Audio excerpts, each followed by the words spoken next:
You are currently the only person in this conference.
Good evening, everyone.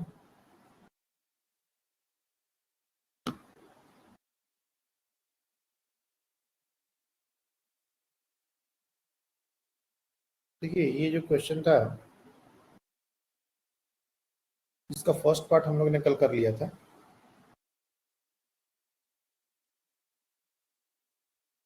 What is the greatest value, ये जो second question था, what is the greatest value that the reflective index of glass may have if any of the light is to emerge from BC.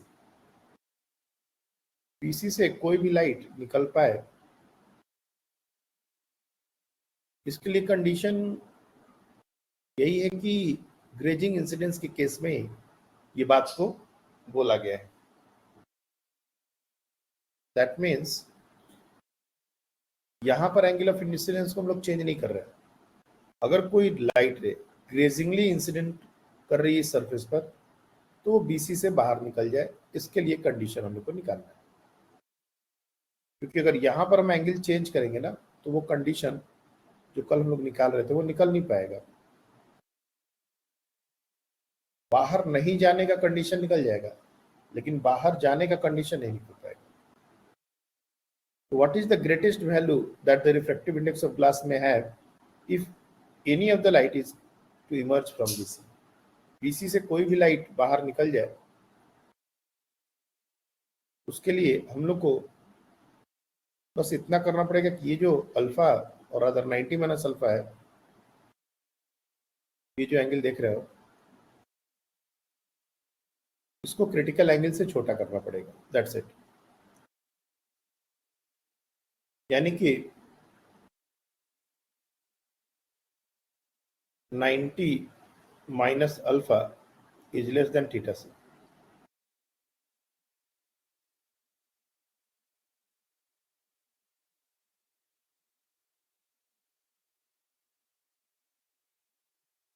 अगर हम इसको sine ले लें, sine 90 minus alpha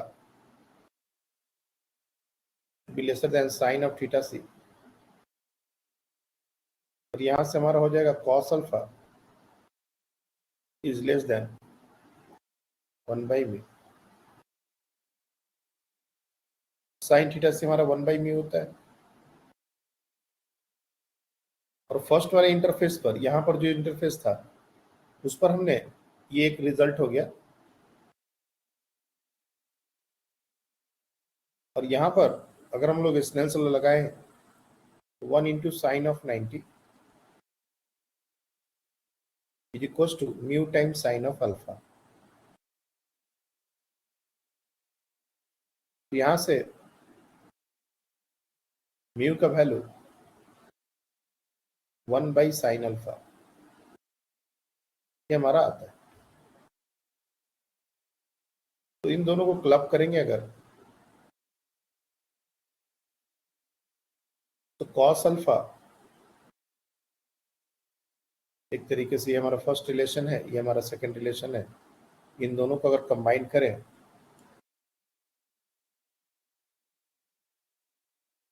तो यहाँ पर हमारा जो रिलेशन बन रहा है क्या बनेगा?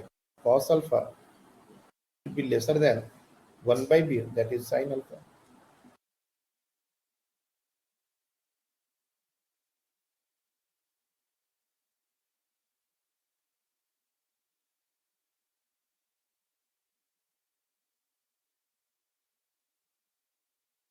और tan अल्फा cos अल्फा को अगर इस साइड लिख जाए, tan alpha is greater than 1. This implies alpha should be greater than 45 degree.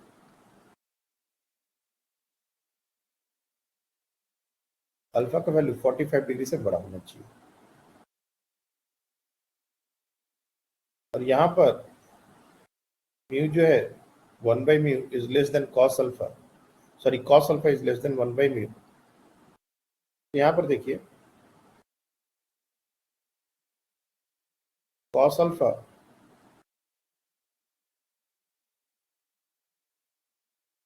Is less than 1/μ। इसमें हम लोग अल्फा का वैल्यू पुट कर दें तो यहाँ पर कंडीशन आ जाएगा mu is equal to 1/cos alpha, mu should be lesser than 1/1/√2 और finally mu should be lesser than √2। यहाँ पर बोला गया था maximum value, what is the greatest value? तो लेसर देन का है, अगर हमको मैक्सिमम लेना है तो हम लोग √2 ले सकते हैं। मतलब mu should be equals to √2 for this question, boundary condition के लिए। और कल जो हम लोग ने रिजल्ट निकाला था नॉट इमर्जिंग के लिए, उसमें देखो रिलेशन क्या आया था,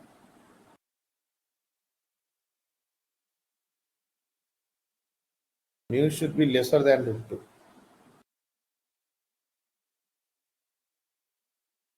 और यहां भी हमारा वही रिजल्ट आया, म्यू इज लेसर देन √2।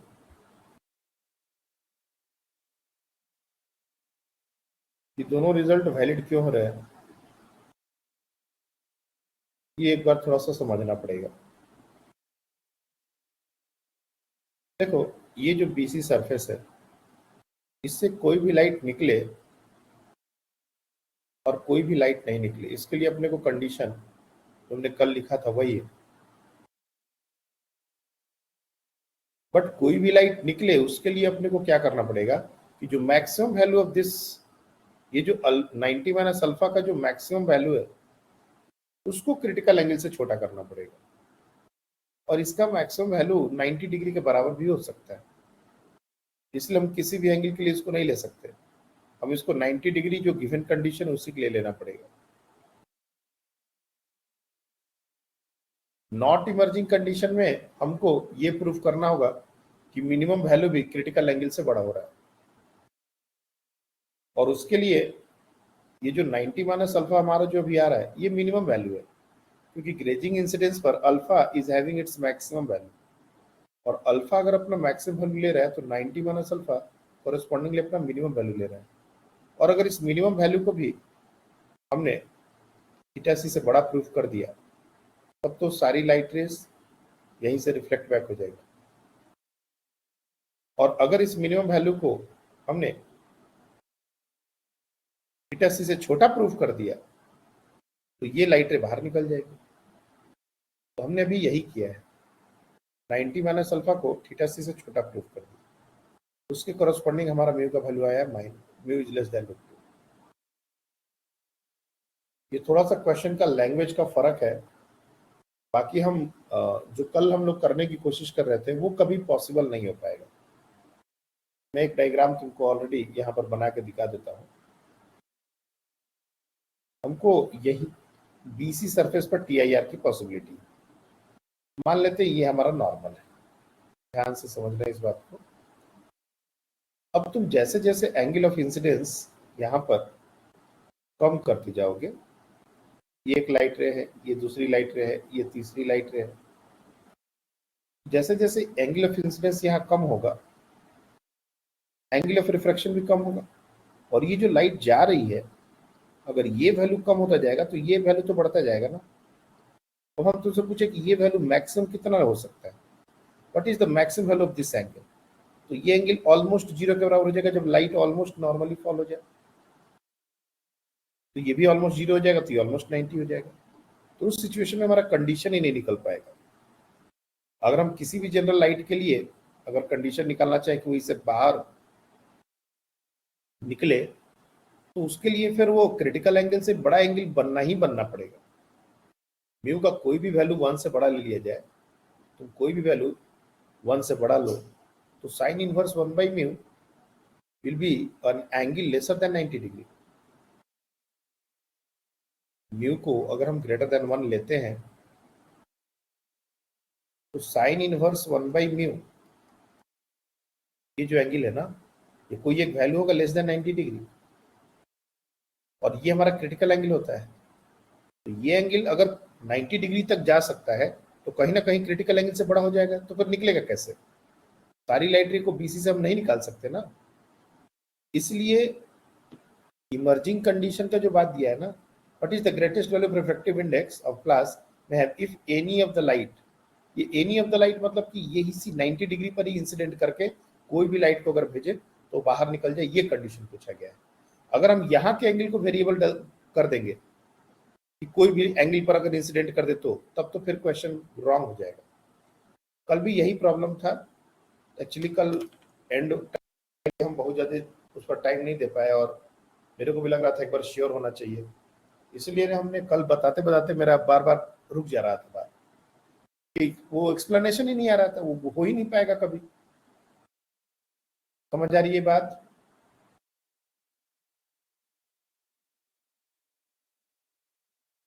मैं फिर से बोल रहा हूँ, प्रिज्म में हम लोग देखेंगे एक कंडीशन होता है नो इमर्जिंग कंडीशन, और एक होता है ऑलवेज इमर्जिंग कंडीशन।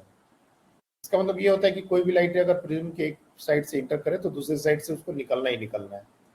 और एक कंडीशन होता है कि एक साइड से अगर वो इंटर करे तो दूसरे साइड से कुछ भी हो जाए नहीं निकले।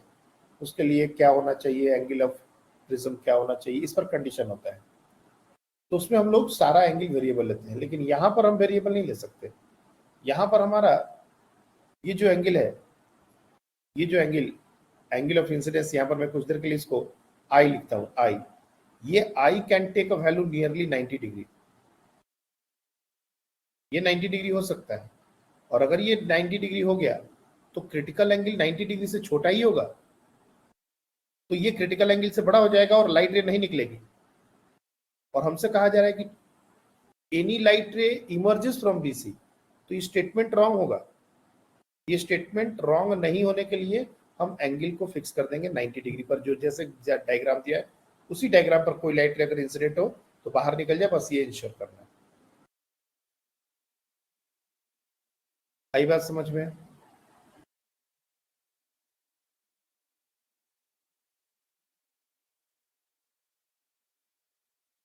क्लियर है? हाँ सर। देखो, क्रिटिकल एंगल पर हमने 2-3 क्वेश्चंस कराए हैं। क्रिटिकल एंगल का क्या फंडा है ये हमने इसके पहले वाले क्वेश्चंस के थ्रू 2-3 एग्जांपल ऑप्टिकल फाइबर सबके थ्रू बताया। अगर ये क्वेश्चन का स्टेटमेंट थोड़ा कंफ्यूजिंग लगता है तो you can leave this question for now. Prism जब हम लोग करेंगे तो ये जो always emergence condition, no emergence condition, जब वहां पर हम बताने लगेंगे ना, तो शायद तुम लोग को ये बात समझ में आए जो हम अभी बोलना चाह रहे हैं। क्योंकि कोई भी लाइट रे का बाहर नहीं निकलना और कोई भी लाइट रे का बाहर हमेशा निकलना, ये एक अलग बात है। यहाँ पर ऐसा कंडीशन कभी नहीं बनाया जा सकता जिससे कोई भी लाइट रे बीसी से हमेशा निकले ही निकले, ये इम्पॉसिबल बात है। ये हम कभी ऐसा इंश्योर नहीं कर सकते, चाहे कोई भी कंडीशन डाल दें, कि बीसी से लाइट हमेशा बाहर निकले, चाहे हम किसी भी एंगल पर इंसिडेंस कर देते। और उसके लिए क्या प्रूफ हम दे रहे हैं? उसके लिए हम इस आर को, यहाँ पर ये जो आर है इसको छोटा करते जाएंगे। ये करना हमारे ऊपर है। हम बिल्कुल नॉर्मली ये सब पुट कर देंगे लाइट रे, और नॉर्मल से थोड़ा एंगल बनाते हैं वो पुट करेंगे। आर का वैल्यू बहुत छोटा होगा, ये आई ऑलमोस्ट 90 डिग्री के बराबर हो जाएगा। जब ये आई ऑलमोस्ट 90 डिग्री के बराबर हो जाएगा तो कोई भी क्रिटिकल एंगल से तो ये बड़ा ही होगा ना। तो जब ये क्रिटिकल एंगल से बड़ा हो गया तो लाइट निकलेगी कैसे? तो ये एक कॉन्फ्लिक्ट है। हम कोई भी लाइट रे को बीसी से अगर बाहर निकालना चाहते हैं तो यहाँ पर एंगल को फिक्स करना पड़ेगा। जो डायग्राम में दिया हुआ ग्रेजिंग इंसिडेंस उसी के लिए हमने प्रूव कर दिया।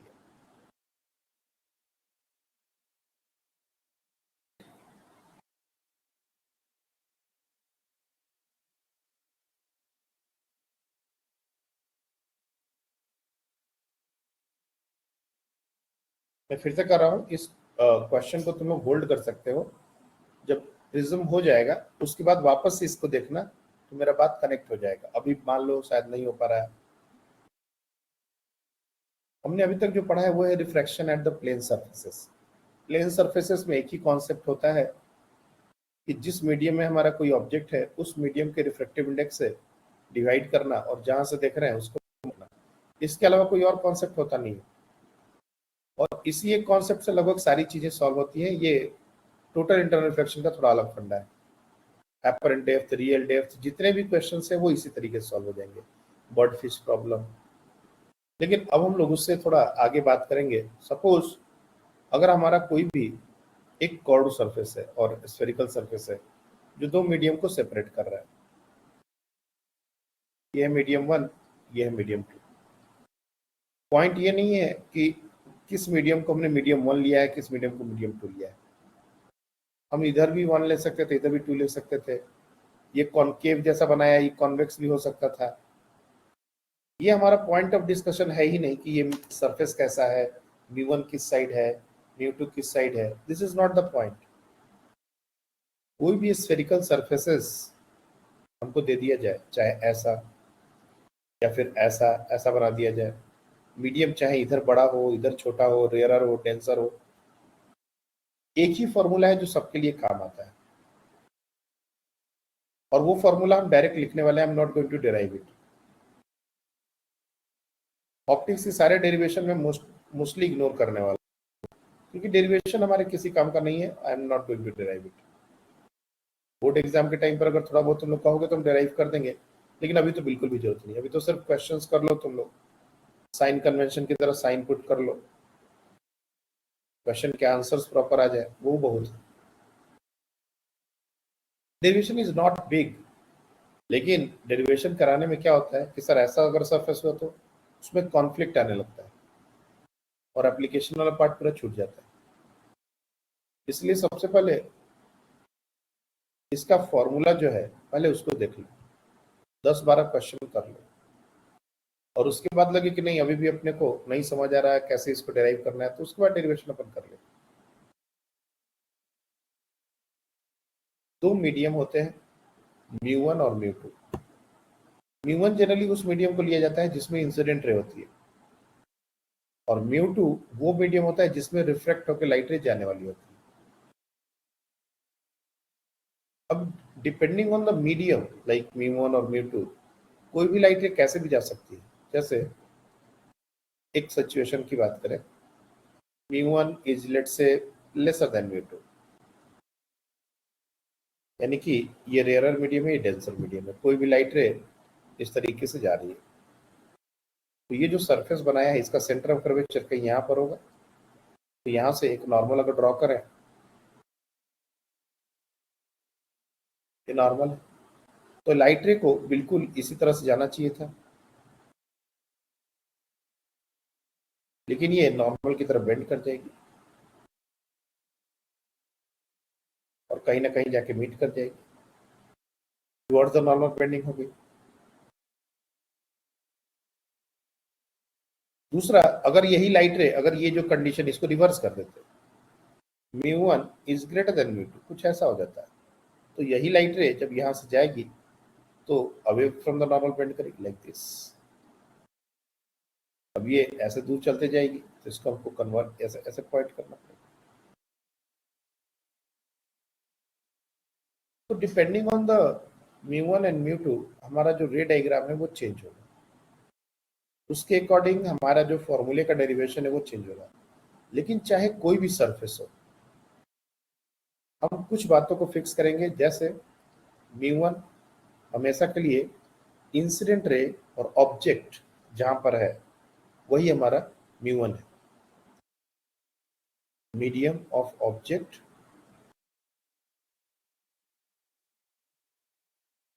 और मीडियम ऑफ इंसिडेंट रे।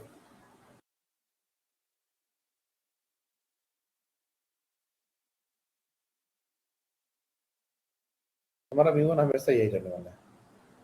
μ2 आफ्टर रिफ्रैक्शन जहां पर लाइट रे जाएगी, रिफ्रैक्टेड है, मीडियम ऑफ रिफ्रैक्टेड रे।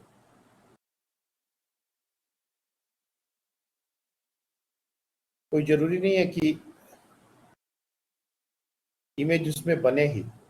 जैसे यहाँ पर जो हमने डायग्राम दूसरा वाला बताया था, इसमें लाइट डाइवर्जिंग नेचर की हो रही है, तो इमेज हमारा μ1 में ही बनेगा। तो μ2 में ही हमेशा इमेज बनेगा, ऐसा कोई जरूरी नहीं है। रिफ्रैक्टेड है, उधर से जानी चाहिए, ये कंस्टेंट। उसके बाद जो इंटरफेस पर जो सेंटर पॉइंट होता है, इसी को हम लोग बोलते हैं पोल। सारा डिस्टेंस इसी से मेजर होना है। और साइन कन्वेंशन का जो नॉर्मल तरीका है, जो नॉर्मल साइन कन्वेंशन हम यूज करते हैं, direction of incident ray is taken as positive, सारे डिस्टेंसेस पोल से मेजर करने चाहिए, वो सारा साइन कन्वेंशन ओबे होगा। Sign convention as usual.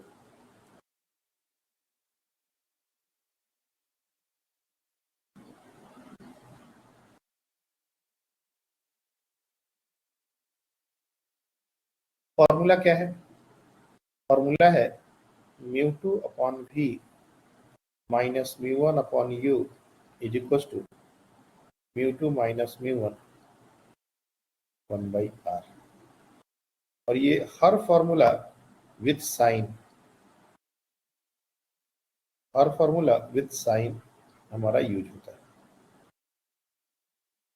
देखो, इसका प्रूफ बहुत बड़ा नहीं है, अगर तुम चाहो तो इसको हम प्रूफ कर लेंगे, कोई इश्यू नहीं है, कर ही लो, क्या दिक्कत है, कर ही लो। बट याद रखना कि अगर मान लो फॉर्मूले के प्रूफ में कुछ भी कॉन्फ्लिक्ट आता है, कभी भी तुम मान लो खुद से डिराइव कर रहे हो, साइन का इश्यू आ गया, तुमने ऐसा सरफेस ना लेके ऐसा सरफेस ले लिया, ऑब्जेक्ट इधर कर दिया उधर कर दिया, कुछ भी हो जाए, तो यही फॉर्मूला हर जगह वैलिड है, याद रखना, दिस इज वैलिड एवरीवेयर। और इसके लिए ये जो भी कंडीशंस हमने लगाए हैं, ये ध्यान में रखना कि μ1 किसको लेना है, μ2 किसको लेना है। बाकी एक से एक केस के लिए अपन चाहो तो डिराइव कर सकते हैं। ये हमारा सरफेस है और कोई भी ऑब्जेक्ट हमने पॉइंट ऑब्जेक्ट बनाया है, let's say this is our point object.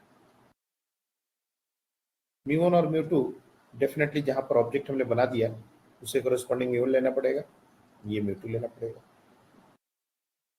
अब एक लाइट रे तो प्रिंसिपल एक्सिस के अलॉन्ग ही चली जाती है, तो उसको तो बनाने का जरूरत नहीं पड़ता कभी। ये जो लाइट रे है ये अनडिविएटेड चली जाएगी, क्योंकि इस पॉइंट पर ये भी नॉर्मल है, ये नॉर्मल का डायरेक्शन।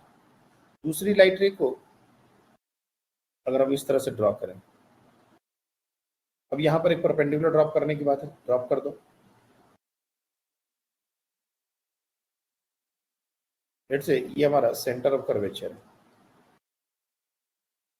नाउ यहाँ पर थोड़ा सा ट्रिकी पार्ट है, ये लाइट रे इस तरह जाती है। अब मान लो जैसे हमने कंडीशन लिया था कि μ1 जो है वो लेसर देन μ2 है, एक कंडीशन लेके चलो, μ1 is lesser than μ2, denser medium में जा रही है। अब ये बेंडिंग कितनी होनी है? टुवर्ड्स द नॉर्मल बेंड करने का बात है। टुवर्ड्स द नॉर्मल अगर इतना बेंड हुआ तब ये डाइवर्जिंग नेचर है, तो इमेज वर्चुअल बनेगा। अगर ये थोड़ा और ज्यादा बेंड हुआ, पैरेलल हो गया, तो इन्फिनिटी पर इमेज बन जाएगा। थोड़ा और ज्यादा बेंड हुआ, रियल इमेज बन जाएगा, ये जाके एक्चुअली मीट कर जाएगा कहीं। जब तक हमको डेटा नहीं दिया जाए तो ये बात को डिसाइड करना कि इमेज रियल होगा या वर्चुअल होगा, ये हम बता नहीं सकते। जब डेटा के साथ वैल्यू पुट करके आंसर निकाल लेंगे तब हम बोल सकते हैं कि अच्छा इस सिचुएशन में ऐसा होगा। लेकिन जैसे हम लोग मिरर के केस में बोलते हैं कि अगर ऑब्जेक्ट यहाँ पर है तो इमेज यहाँ बनेगा, ऑब्जेक्ट यहाँ पर है तो इमेज यहाँ बनेगा, रियल बनेगा, वर्चुअल बनेगा, ये सब पहले से डिसाइडेड होता है। यहाँ पर वैसा कोई सीन नहीं होगा। यहाँ पर μ1, μ2 और रेडियस, ये तीनों डिसाइड करेंगे कि इमेज कहाँ बनेगा, रियल बनेगा, वर्चुअल बनेगा, कैसे बनेगा।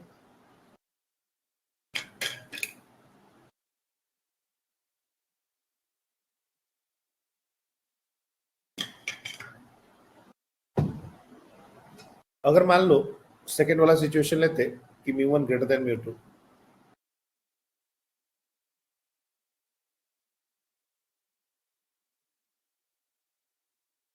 तो ये इनिशियल इंसिडेंट का डायरेक्शन था, अवे फ्रॉम द नॉर्मल बात होती। इस केस में हम डैम श्योरिटी से बोल सकते हैं कि वर्चुअल इमेज ही बनेगा, कहीं यहाँ पर बनेगा,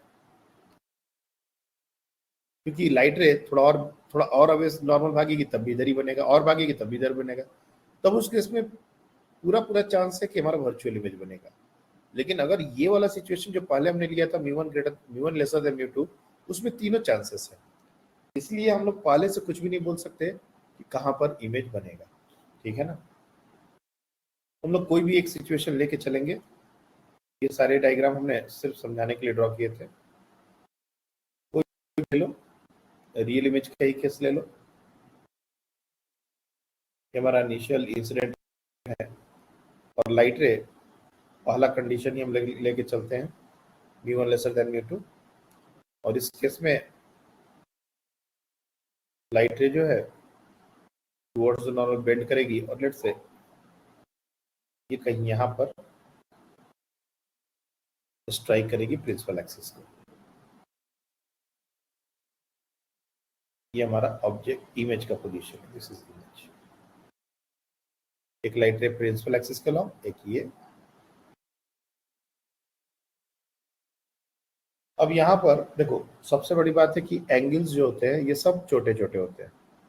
ऑप्टिक्स में डायग्राम बहुत ही बड़े बड़े हम दिखा देते हैं, लेकिन ये होते बहुत छोटे छोटे डायग्राम। ये जितने भी एंगल्स अभी हमने दिखाए हैं, लाइक ये एंगल अल्फा, ये एंगल बीटा, ये एंगल गामा, ये जितने भी एंगल्स हैं सब छोटे छोटे एंगल, और स्मॉल एंगल अप्रोक्सीमेशन ये सब हमको यूज करना पड़ेगा। क्या करते हैं हम लोग, यहाँ से एक परपेंडिकुलर ड्रॉप कर लेते हैं, और चूंकि ये बहुत क्लोज है तो ये डिस्टेंस भी पोल से बिल्कुल पास पास है, ऐसा मान के चलेंगे। एक दो और बातें हैं, ये एंगल हमारा एंगल ऑफ इंसिडेंस हो जाएगा आई, और ये एंगल हमारा हो जाएगा एंगल ऑफ रिफ्लेक्शन आर। आई और आर हम लोग को समझ में आ रहा है। अब अल्फा बीटा गामा में क्या रिलेशन है देखोगे तो I is an exterior angle, अब ट्रायंगल पॉइंट का नाम दे दो पी, ओपीसी। अगर ट्रायंगल देखोगे ओपीसी एक ट्रायंगल है और आई हमारा एक एक्सटीरियर एंगल हो जाएगा, तो तुम देख सकते हो आई को हम लोग लिख सकते हैं अल्फा प्लस बीटा,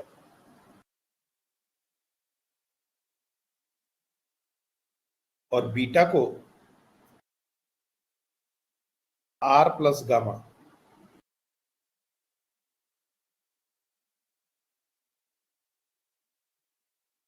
आर और गामा को थोड़ा सा अलग अलग लिखना, यानी कि आर को हम लोग लिख सकते हैं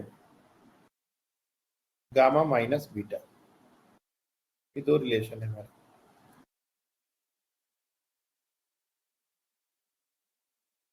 अब tan आई अगर हम लोग देखें, सबसे पहले तो स्नेल्स लॉ लगा लो। यूजिंग स्नेल्स लॉ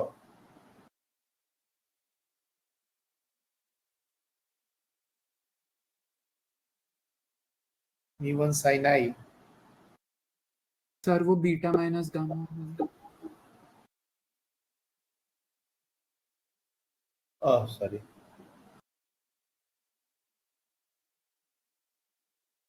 ये हमारा beta minus gamma, μ1 sin i is equal to μ2 sin r. ये हमारा स्नेल्स लॉ होता है। लेकिन जैसे मैंने कहा कि स्मॉल एंगल अप्रोक्सीमेशन यहाँ लगाते हैं, तो स्मॉल एंगल में क्या होगा, फॉर स्मॉल एंगल्स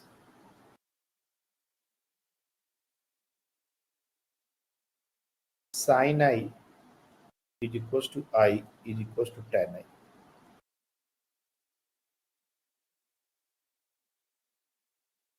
ये आई के ही बराबर होता है, यानी कि म्यू1 tan i और simply mu one i is equal to mu two r direct लिख सकते हैं। और ये i जो है ये हमारा अल्फा प्लस बीटा है। अल्फा क्या है, बीटा क्या है और गामा क्या है, अगर इसको ध्यान से देखो तो ये हमारा पोल है। डिस्टेंस जो है वो पोल के बहुत नजदीक है, इसलिए इन दोनों को अलग अलग नहीं लेंगे। और ये हाइट मान लो कुछ देर के लिए वैसे हो जाएगा। Alpha that is equal to arc length by radius, ऐसा सोचो। h बाई ऑब्जेक्ट डिस्टेंस, और ऑब्जेक्ट डिस्टेंस नेगेटिव होता है तो भी साइन जरूर लेंगे, मैं साइन के साथ ही वैल्यू लिख रहा हूँ। बीटा ये हमारा हो जाएगा h by R, R positive होना चाहिए, और गामा h अपॉन बी। तो ये वैल्यूज हमने arc length by radius, arc length के जैसा बिहेव करेगा। ये सब अगर एंगल छोटे होंगे तो ये स्ट्रेट लाइन कर्व में कोई फर्क नहीं दिखेगा, इसलिए तीनों वैल्यूज हैं। अब हमको इसको यहाँ सब्स्टिट्यूट करना है विद साइन। डेरिवेशन में साइन लगता है और यूज करने में भी साइन लगता है, दोनों जगह साइन कन्वेंशन यूज करते हैं। बहुत बार क्या होता है बच्चे डेरिवेशन के टाइम साइन कन्वेंशन भूल जाते हैं, तो भी गलत है। डेरिवेशन में साइन कन्वेंशन यूज किया और फॉर्मूला यूज करते समय जब वैल्यू यूज कर रहे हैं तब साइन कन्वेंशन यूज किया, तब भी गलत है। तो म्यू1 आई हमारा है अल्फा प्लस बीटा, देखो ध्यान से। Mu one alpha plus beta equals to mu two gamma minus beta, sorry beta minus gamma.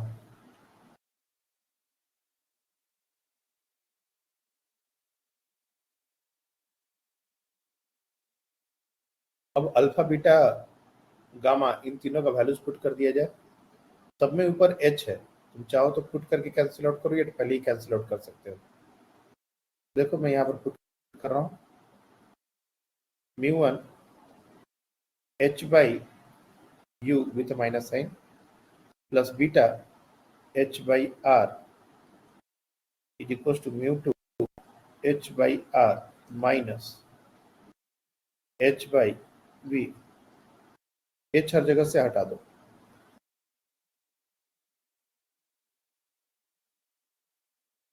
ये जो म्यू2 बाई v का टर्म है उसको लेफ्ट हैंड साइड लेके आओ, ये हो जाएगा म्यू2 अपॉन v प्लस हो जाएगा ये, और यहाँ पर माइनस म्यू1 अपॉन u आ ही रहा है, दैट इज इक्वल टू एक म्यू1 बाई आर का टर्म अगर उधर जाएगा तो माइनस बन जाएगा, और यहाँ पर म्यू2 बाई आर का टर्म है तो म्यू2 माइनस म्यू1 1 बाई आर। ये वही रिजल्ट है जो हमने पहले लिखा था,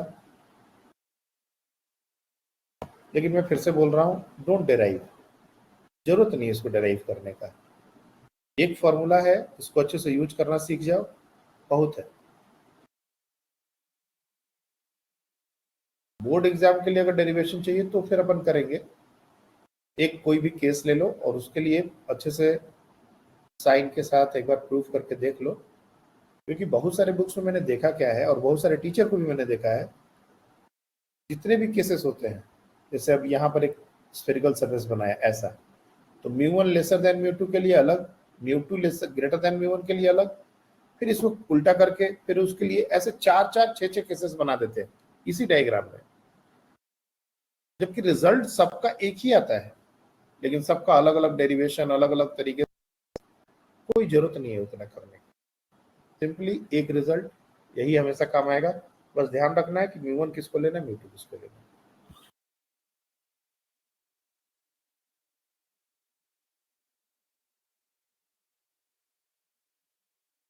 हमारा ग्लास स्फीयर है,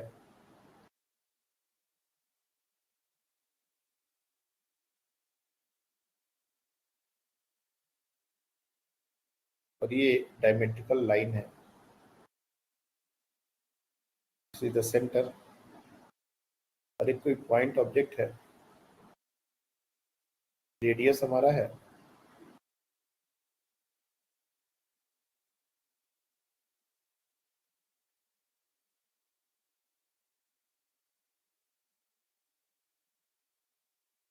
ट्वेंटी सेंटीमीटर,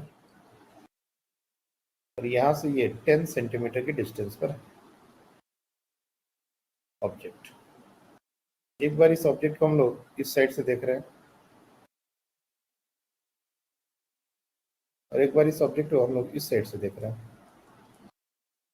दोनों सिचुएशंस में इमेज कहाँ बनेगा, final position and nature of image.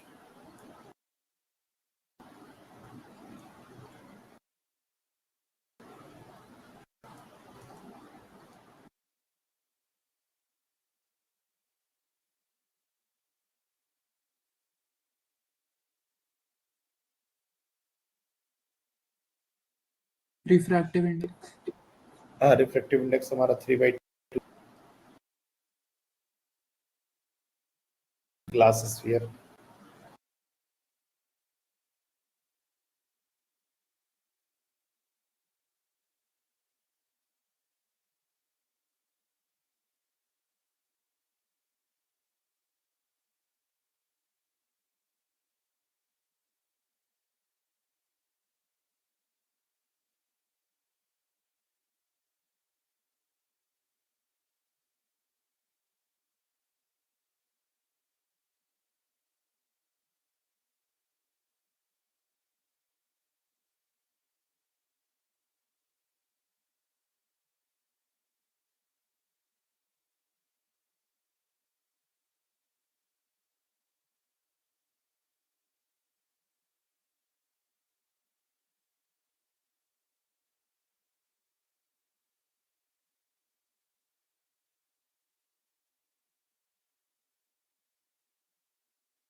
चलिए फर्स्ट वन हम ट्राई करते हैं। देखो फॉर्मूला तो यही है, μ2 by v minus μ1 by u equals to μ2 minus μ1 by r। बस अब यही सब कैसे सही तरीके से यूज किया जाए वो हमको देखना है। तो हमने कहा था μ2 हमारा इसमें रिफ्रैक्टेड रे जाती है। अब इधर से देख रहे हैं तो लाइट रे कुछ इस तरह से ऐसा कुछ होगा। तो μ1 क्या होगा, जहां पर ऑब्जेक्ट है वो हमारा μ1 हो जाएगा, जहां पर रिफ्रैक्टेड रे रिफ्रैक्शन के बाद जाएगी वो हमारा μ2 हो जाएगा। ऑब्जेक्ट डिस्टेंस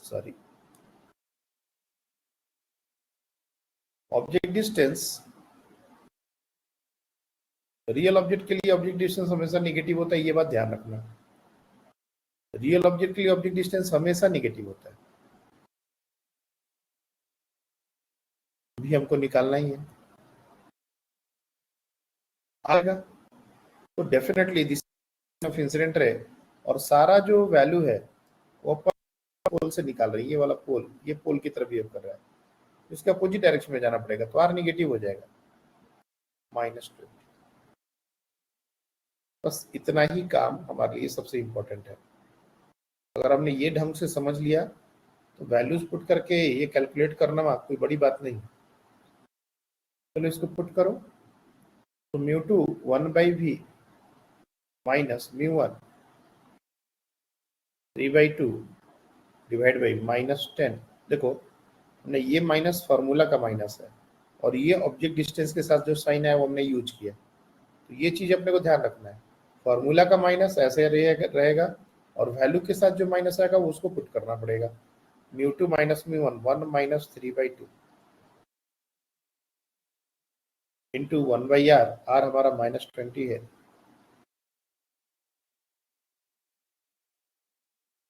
तो 1/v और ये हमारा माइनस माइनस प्लस हो जाएगा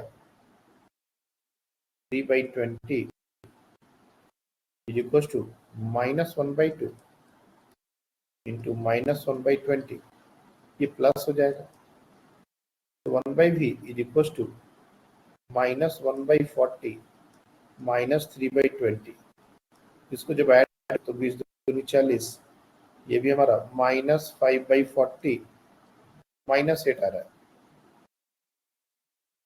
v is equal to minus.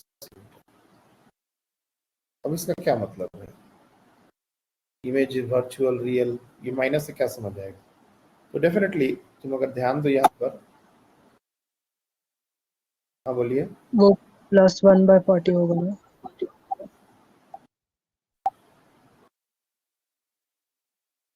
कहाँ पर? हाँ -1/2 एक मिनट।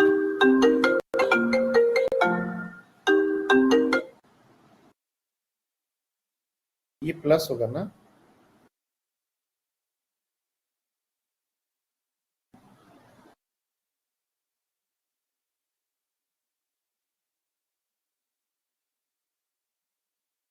कैलकुलेशन गड़बड़ हुआ, रुक जाओ।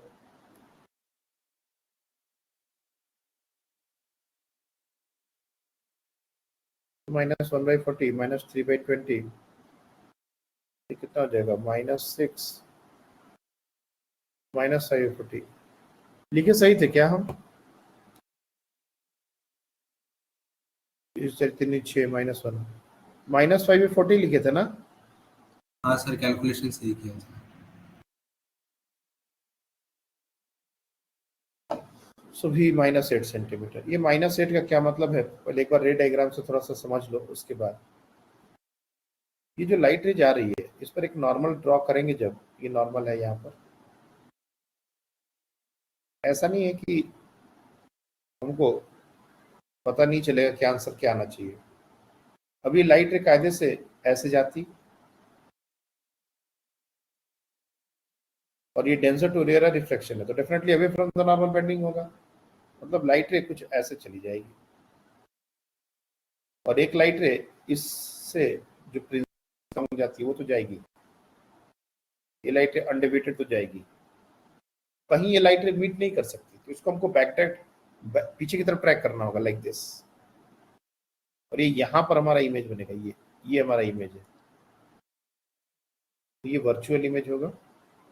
जब हमारा आंसर निगेटिव आ गया तभी हमको समझ में आना चाहिए था कि इधर ही कहीं बन रहा है, मतलब virtual image.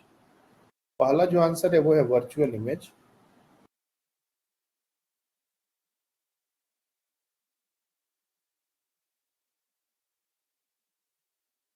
at 8 centimeter from front end, जो हमारे जिस साइड से हम लोग देख रहे हैं उसको फ्रंट एंड अगर बोले तो वहां से 8 सेंटीमीटर पर इमेज बनेगा। अब चूंकि ये पॉइंट ऑब्जेक्ट है तो इसमें इरेक्ट डिमने ये इन्वर्टेड इरेक्ट का बात नहीं होगा, वो जब हम लोग लाइन ऑब्जेक्ट की बात करेंगे तब इसके बारे में बात होगा। सेकेंड वाला सिचुएशन ट्राई करो, सेकेंड वाले का इमेज का पोजीशन और नेचर बताओ। सेकेंड वाले में μ1 और μ2 लगभग सिमिलर होने वाले हैं, सिर्फ u का वैल्यू चेंज होगा, बाकी सब कुछ चीज सेम रहने वाला है।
तो कुछ नॉइज मेरे एंड से हुआ था ना?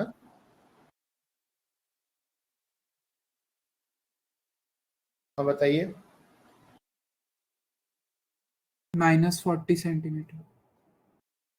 -40 सेंटीमीटर का वर्चुअल इमेज बनेगा। वर्चुअल इमेज बनेगा, इसमें कोई दो राय नहीं है, ठीक है ना। 40 सेंटीमीटर अगर आ रहा है, इसका मतलब तुम समझ रहे हो, वो पी पॉइंट पर ही इमेज बन रहा है। सी, ये जो पी पॉइंट हमने बताया ना, वही ये भी virtual image at 40 centimetre from the, इसको रेयर इंड बोल देते हैं। तो यहां से 40 सेंटीमीटर अगर काउंट करोगे तो पी पर ही बनेगा। और कोई कंफर्म करे? सेम है सर। ओके,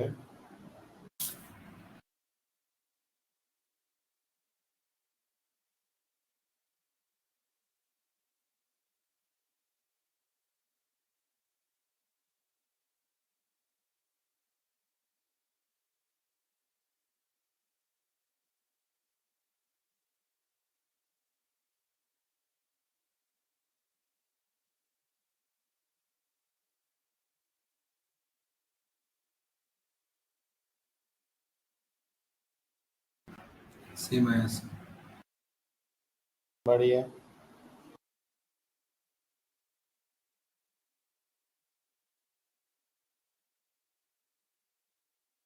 एक क्वेश्चन देखो, मैं सेकंड वाले क्वेश्चन पे मैं क्रेडेंशियल्स लिख देता हूं।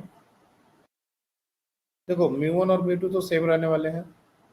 μ1 हमारा 3/2 ही रहेगा, μ2 हमारा 1 ही रहेगा। ऑब्जेक्ट डिस्टेंस बस थोड़ा सा ध्यान रखना, यहाँ से ऑब्जेक्ट डिस्टेंस ये हमारा पोल की तरफ बिहेव करेगा, तो यहाँ से ऑब्जेक्ट डिस्टेंस कितना हो जाएगा, ये 20 है और ये ऑलरेडी 10 ये बचा, तो 30 सेंटीमीटर -30 सेंटीमीटर ऑब्जेक्ट डिस्टेंस। और रेडियस ऑफ कर्वेचर पिछली बार की तरह, अगेन ये हमारा डायरेक्शन ऑफ इंसिडेंट रे होगा। इस पॉइंट के लिए रेडियस सेंटर ऑफ कर्वेचर पीछे की तरफ है, तो रेडियस हमारा -20 सेंटीमीटर। तो ये क्रेडेंशियल्स है, इसको पुट करना है, you will get the answer. मैं स्टार्टिंग में तुम लोग को यही रिकमेंड करूंगा कि ये जो 4 वैल्यूज में लिख रहा हूं ना, जितने भी स्फेरिकल सरफेसेस से रिफ्रैक्शन की बात आएगी, उसमें यही 4 वैल्यूज को आप लोग ट्राई कीजिए लिखना। उसके बाद कैलकुलेशन वो लगभग हो ही जाता है, प्लस माइनस एक बार केयर करें, थोड़ा सा यहाँ का गुंजाइश ऐसा नहीं बोलेंगे, लेकिन मेन जो गलती होती है वो यही होती है, बच्चों से ये जो डेटा फीड करने में ही गलती होती है। तो इसका एक बार कर लो, मतलब अच्छे से समझ लो, इसे प्रैक्टिस का कुछ नहीं है। कौन सा रिफ्रैक्टिव इंडेक्स क्या होना चाहिए, ऑब्जेक्ट साइन कन्वेंशन, ये सब चीजें अपने को क्लियरली समझ आनी चाहिए। उसका वैल्यू पुट करके सॉल्व करना एक पेशेंस का काम है, वो करोगे हो जाएगा। सर हाँ, सर इसमें वर्चुअल इमेज का एक बार कैसे? वर्चुअल इमेज हमको लाइट रेज जो है, जैसे यहाँ पर भी तुम लाइट रे बनाओगे, एक लाइट रे यहाँ पर से, ये लाइट रे और यहाँ पर एक नॉर्मल ड्रॉ कर लो, ये नॉर्मल है, तो लाइट रे कायदे से ऐसे जानी चाहिए। अब बेंडिंग कितनी होनी है, बेंडिंग इतनी होगी, इतनी होगी, इतनी होगी, ये डिपेंड करता है ना। अब जैसे हमारा वैल्यू आया -40, -40 का मतलब हुआ है कि बेंडिंग हुई है अवे फ्रॉम द नॉर्मल, लेकिन उतना भी नहीं हुआ है कि ये कन्वर्जिंग नेचर में आ जाए। यही आंसर इन्फिनिटी भी आ सकता था, 1/v 0 आ जाएगा तो भी हमारा इन्फिनिटी, ऐसा भी हो सकता है। इसका मतलब कि टकराने के बाद वो पैरेलल हो गया। कितना बेंडिंग होगा ये हम लोग नहीं बोल पाएंगे, ये जब हम कैलकुलेट करके निकालेंगे तब उसको जस्टिफाई कर सकते हैं कि कुछ ऐसा हुआ होगा। जैसे यहाँ पर सिचुएशन थोड़ा अलग था, तुम यहाँ पर कितना भी उसको away from the normal diverge कर दो, ये थोड़ा आगे पीछे होगा, लेकिन वर्चुअल इमेज बनेगा, इसकी पूरी पॉसिबिलिटी है। लेकिन यहाँ पर जो सिचुएशन बन रहा है, यहाँ पर रियल वर्चुअल दोनों की पॉसिबिलिटी बन रही है। अब डिपेंड करता है हमारा आंसर पर कि हमने जो कैलकुलेट करके निकाला है उसकी बेसिस पर हमारा क्या आंसर आ रहा है। तो जो आंसर आया है -40, इसका मतलब ये हुआ कि बेंडिंग हुआ है लेकिन ज्यादा नहीं हुआ है और वर्चुअल इमेज ही बन रहा है। आई बात समझ में? हाँ सर। हमने पहले वाले सिचुएशन यहाँ पर भी वही बताया था कि लाइट रे जब जा रही है तो कितना बेंड होगा, इसका कोई कैलकुलेशन मतलब डेटा जब तक हमारे पास नहीं रहेगा, हमने जो फॉर्मूला यूज करके आंसर नहीं निकालेंगे तो बता नहीं सकते। तो इसलिए पहले कैलकुलेट करना है और फिर उसको एक बार रेड डायग्राम से जस्टिफाई कर देना है। पहले वाले में हमने इसलिए बोल दिया क्योंकि यहाँ पर हमको दिख रहा था कि यहाँ पर कोई डेटा का रोल नहीं है।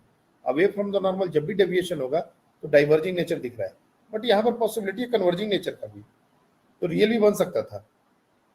और हम लोग ऐसा क्वेश्चन करने वाले हैं, टेंशन मत लो।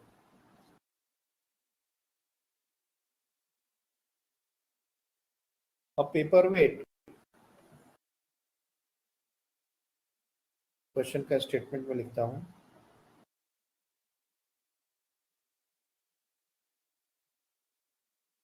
जब ये क्वेश्चन में शेयर कर देता हूं, just give me a moment. Printed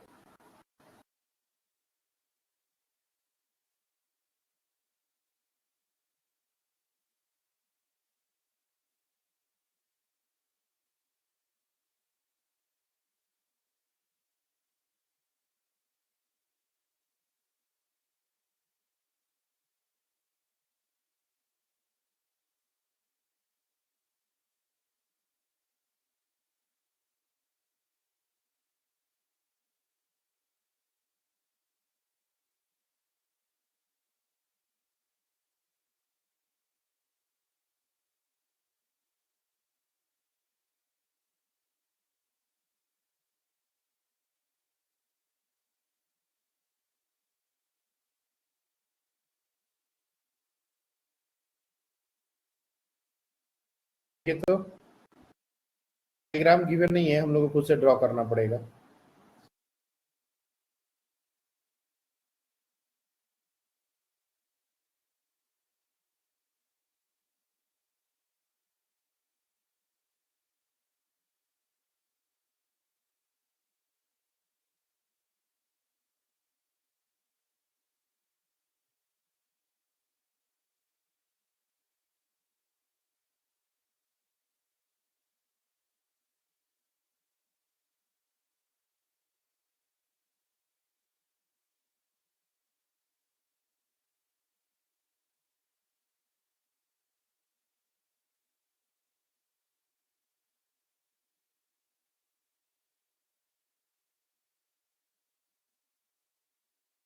Sir, refractive index. Mu is equal to 3/2।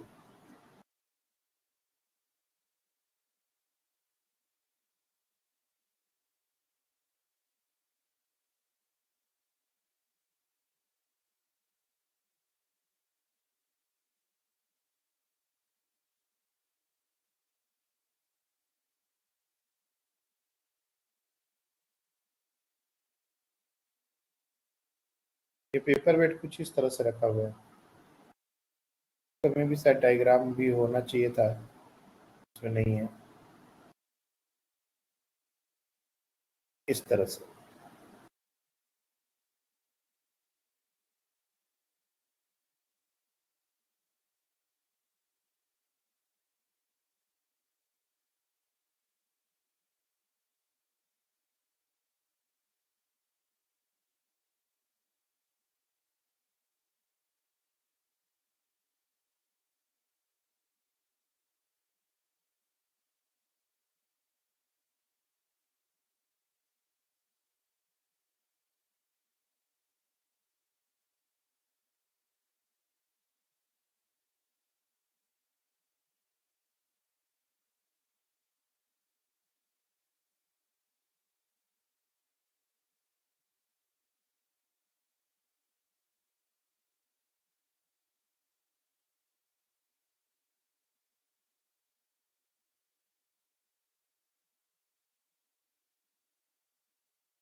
हाँ बताइए। 6 centimeter. 6 सेंटीमीटर।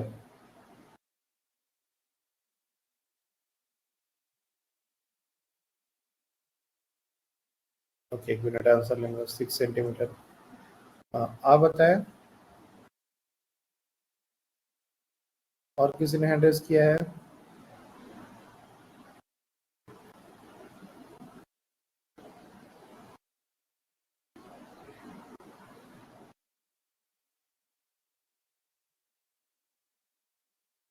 बाकी लोग भी ट्राई करें।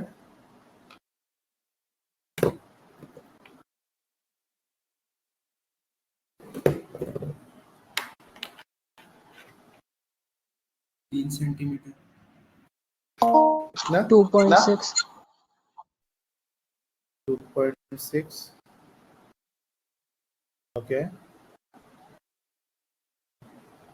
At what height of the printed letter near the center appear to be observed? मतलब Sir, अपने को -3 only. Minus तीन। -3। हाँ. ये इमेज फॉर्मेशन बेसिकली ये जो पॉइंट जैसे कह रहे paper used to hold a printed page plane surface down an observer looks at the page vertically through. यहां से देख रहा है। At what area of the page above the page will printed letters near the center appears to observe। यहाँ पर जो printed letters हैं ये कितना ऊपर दिखेंगे, बेसिकली ये डिस्टेंस निकालना है अपने को। ये यहाँ पर भी हमको एपरेंटेड हाइट शिफ्ट निकालना है कायदे से पूछा जाए तो। अगर ये स्लैब होता तो इसके लिए हम लोग इसको बोलते हैं शिफ्ट। शिफ्ट फिगर आउट करना है। तुम लोग इमेज मत निकालो, इमेज आंसर नहीं है इस क्वेश्चन का। Image distance is not the answer, उसको माइनस करके आंसर बताना पड़ेगा। अब ये यहां बन रहा है कहां बन रहा है वो देखना पड़ेगा। इसमें भी रे डायग्राम बना के तुम इस बात को ऑब्जर्व कर सकते हो कि हमने जो बनाया वो सही बनाया कि नहीं, क्योंकि यहाँ पर डेटा जरूरी नहीं है। एक लाइट रे बिल्कुल ऐसे ले लिया, एक लाइट रे ऐसा लेंगे। वेट,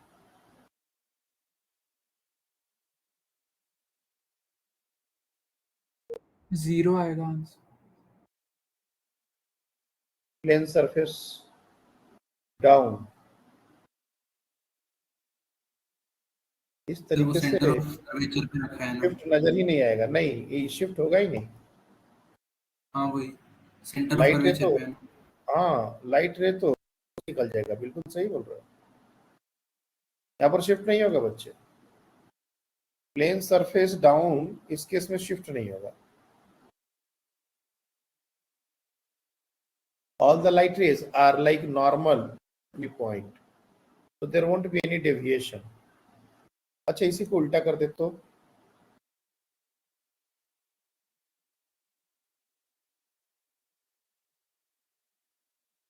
अब कुछ बात हो सकता है।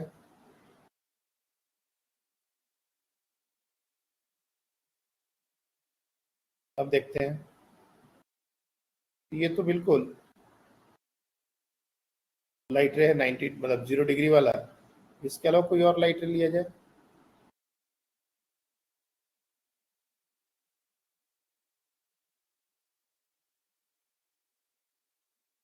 यस, इस केस में ऊपर आएगा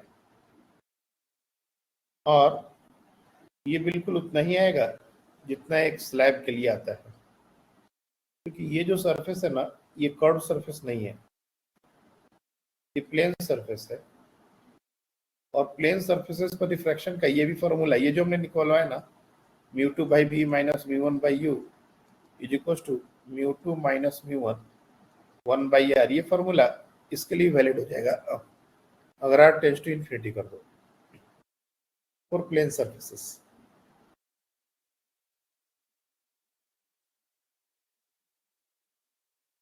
तो r इन्फिनिटी हो गया तो ये पूरा टर्म राइट हैंड साइड का 0 हो गया।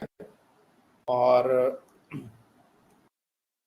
ये जो अपरेंट डेप्थ और रियल डेप्थ की बात आती है ना, यू हमारा एक्चुअल डेप्थ हो जाएगा, वी निकालना है, so mu two upon V is equal to mu one upon you.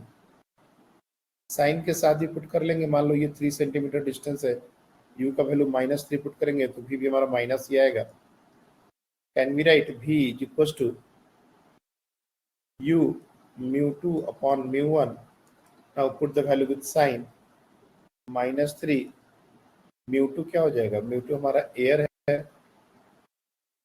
Mu one हमारा ग्लास है, दिया जाएगा -2 सेंटीमीटर। -2 सेंटीमीटर मतलब यहाँ से ये -2, ये 2 सेंटीमीटर आ गया, तो ये हमारा 1 सेंटीमीटर आ जाएगा जो शिफ्ट है। तो अगर स्लैब मतलब अगर ये जो पेपर वेट है उसको अगर ऐसा रखा तब तो कोई डेविएशन नहीं होगा। पहला जो क्वेश्चन पूछा था उसका आंसर नो डेविएशन होगा, मतलब कोई भी शिफ्टिंग नहीं होगी। लेकिन अगर उसको इस तरीके से रख दिया जाए ऐसा, तो ये बिल्कुल स्लैब की तरफ बिहेव करेगा। जो सेंटर पर है, तो जो बाद वाले हैं वो नहीं, फिर वहां पर 2 रिफ्रैक्शन काउंट करने पड़ेंगे, हमारा केस थोड़ा कॉम्प्लेक्स हो जाएगा, फिर पोजीशन बताना पड़ेगा एग्जैक्टली। जो सेंटर पर है वो बिल्कुल एक स्लैब की तरफ बिहेव करेगा, और स्लैब में हम लोग का क्या होता है, actual distance divide by 1 minute refractive index into refractive index जहां से हम देख रहे हैं, तो ये 2 सेंटीमीटर ये अपरेंट डेप्थ आएगा, और शिफ्ट अगर निकालेंगे तो 1 सेंटीमीटर आ जाएगा। यही -2 सेंटीमीटर है विद प्रॉपर साइन कन्वेंशन। ये हमारा पुल की तरफ बिहेव करेगा। हाँ बोलो। अच्छा नहीं समझ गया। क्या समझ गया। ये जो फॉर्मूला है ना, mu two by V minus mu one by U equals to mu two minus mu one 1 by R, ये स्फेरिकल सरफेस के लिए वैलिड है, लेकिन प्लेन सरफेस के लिए भी इसको जनरलाइज किया जा सकता है। आर को अगर इन्फिनिटी डाल दोगे तो यही प्लेन सरफेस के लिए भी हो जाएगा, लेकिन प्लेन सरफेस के लिए हमको निकालने का हमारे पास तरीका अलग है, हम लोग ऑलरेडी उसको पढ़ चुके हैं। इससे भी तुम वही कर सकते हो, जिस मीडियम में ऑब्जेक्ट है उससे डिवाइड कर दो, और जिससे हम देख रहे हैं उसको मल्टीप्लाई कर दो, देखोगे तो यहाँ पर वही आया है। u जिस मीडियम में होता है वो μ1 होता है, उसे डिवाइड कर दिया, जहां से हम देख रहे होते हैं वो μ2 होता है, उसे मल्टीप्लाई कर दिया, तो बेसिकली काम तो हम वही कर रहे हैं, तो ये उसके लिए भी वैलिड हो जाएगा। तो इस तरीके से कोई भी हमारा स्फेरिकल सरफेसेस हो तो उसके लिए फॉर्मूला यूज करना कोई बड़ी बात नहीं है, अगर हमको μ1 μ2 समझ में है।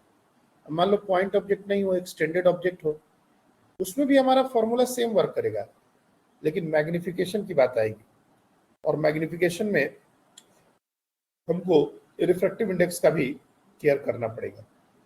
जैसे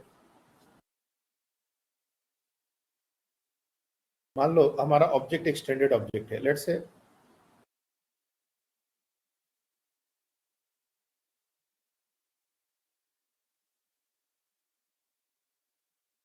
ये हमारा प्रिंसिपल एक्सिस है, ये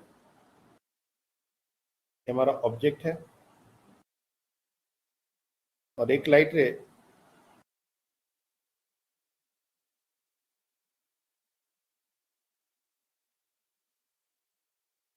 यहां से ऐसा गया और टुवर्ड्स द नॉर्मल बेंडिंग हो गई, और कुछ यहाँ पर इमेज बन गया। लेट्स अज्यूम, मैं पूरा रे डायग्राम नहीं ड्रॉ कर रहा, सिर्फ मैग्निफिकेशन है। तो ये हमारा ऑब्जेक्ट हाइट है, ये हमारा इमेज हाइट है, ये हमारा एंगल अल्फा हो जाएगा, लेट से आई, ये हमारा लेट से आर, तो यहाँ पर ये हमारा μ1, ये हमारा μ2। मैग्निफिकेशन ये होता क्या है, इमेज हाइट पर ऑब्जेक्ट हाइट ही तो होती है।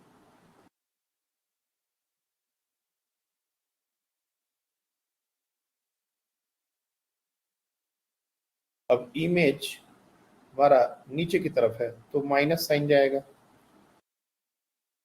ऊपर की तरफ है प्लस साइन, ये हमारा हो गया magnification.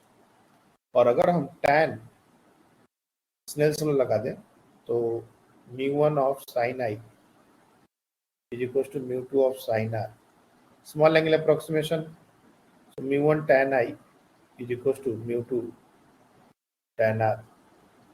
mu1 tan I can be written as h by object distance, ये डिस्टेंस को हम लोग u1 लेंगे विद साइन ले लेते हैं, minus u is equal to mu2 tan r h dash by v, ये डिस्टेंस हमारा v है, यानी कि h डैश बाई h और rather minus h dash by h, यहां से अगर देखोगे तो ये आ जाएगा v by U into mu1 by mu2। तो कैसे याद करेंगे? ऑब्जेक्ट डिस्टेंस से mu1 को डिवाइड करना है, जिसमें हमारा ऑब्जेक्ट होता है बहुत बहुत जगह कॉमन होती है, जहां पर ऑब्जेक्ट है उसके रिफ्रैक्टिव इंडेक्स से उस डिस्टेंस को डिवाइड करना है। यहाँ पर इफेक्टिवली वही हो रहा है, u ये mu1 को नीचे लाएंगे तो यहाँ पर डिवाइड ही हो रहा है। तो एक बार जैसे ही तुम mu1 का साइन मतलब mu1 का जगह फिक्स कर दोगे, mu2 में कंफ्यूजन नहीं होगा। मैं क्या बोल रहा हूँ, v बाई यू, ये तो हमारा मैग्निफिकेशन का फॉर्मूला जनरली तुमको याद होगा ही, मिरर के कैसे माइनस v बाई यू होता है, लेंस से कैसे v बाई यू होता है। तो v बाई यू तो हमको याद है, अब u जिस मीडियम में है वो mu1 में है, इसको डिवाइड करना है, तो ये mu1 ऊपर जाएगा और mu1 ऊपर जाएगा तो mu2 उसके नीचे आना चाहिए। इस तरीके से अपना ट्रिक बना के हम इसको याद कर सकते हैं, नहीं तो ये पूरा डेरिवेशन याद रख सकते हो, कोई दिक्कत नहीं है। ये हमारा मैग्निफिकेशन का फॉर्मूला हो गया। That means the final value of magnification is equal to v by U into mu1 by mu2।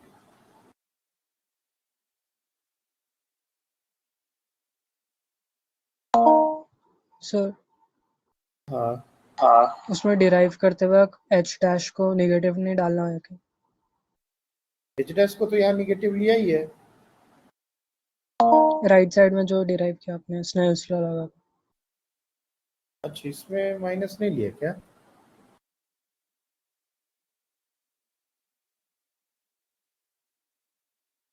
Wait,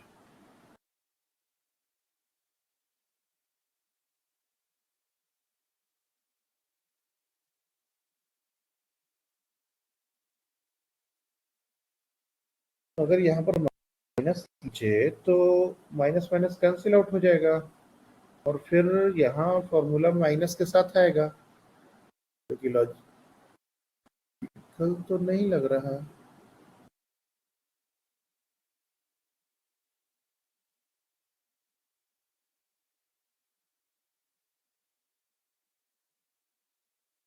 क्या गड़बड़ कर रहे हैं?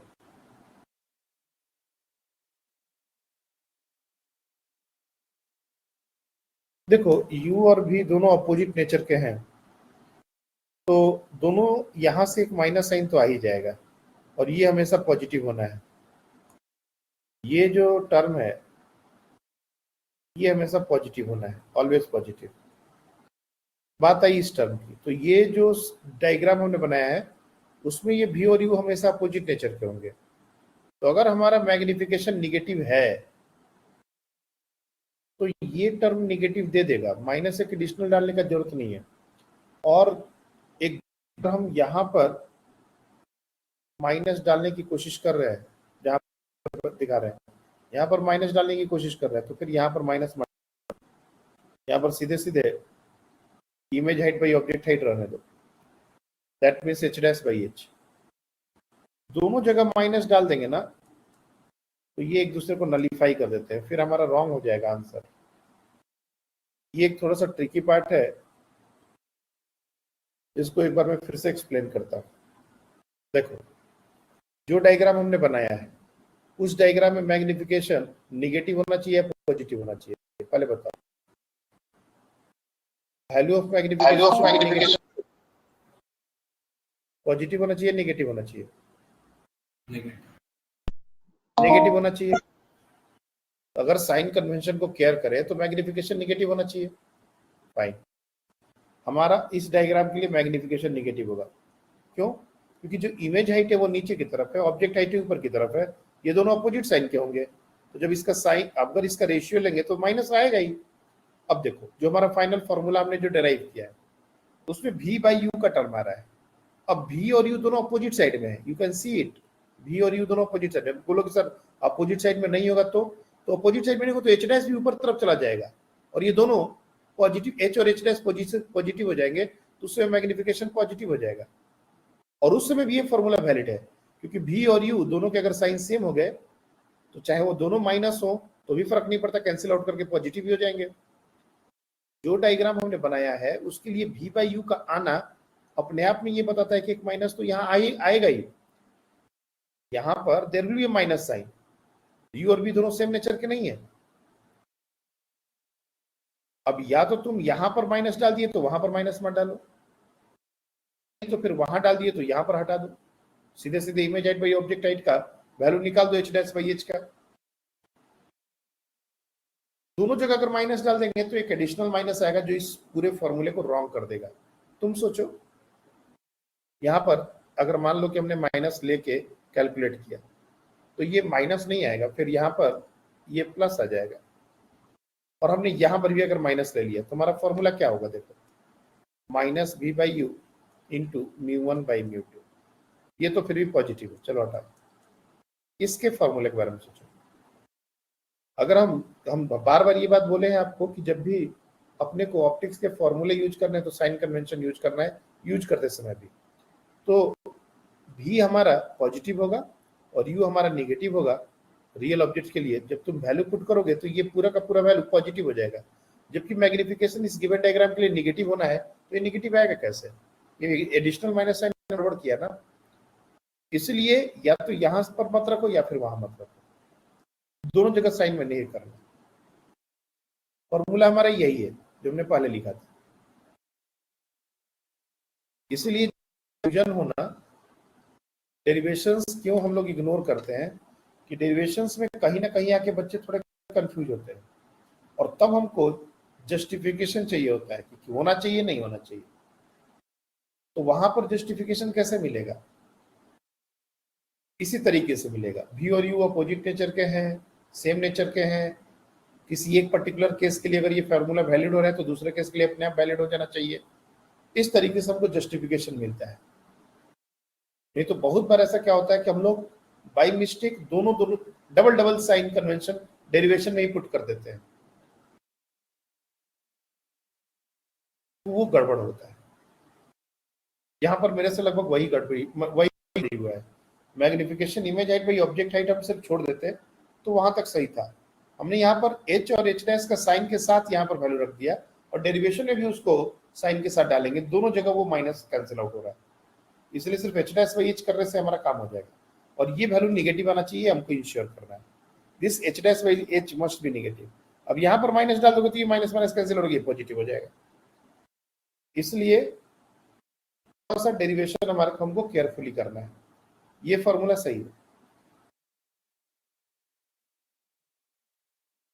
इसका वेलोसिटी कॉन्सेप्ट हो सकता है along the principal axis, perpendicular axis, लेकिन यकीन मानो वेलोसिटी कॉन्सेप्ट के क्वेश्चंस मोस्टली प्लेन मिरर और स्फेरिकल मिरर मैक्सिमम।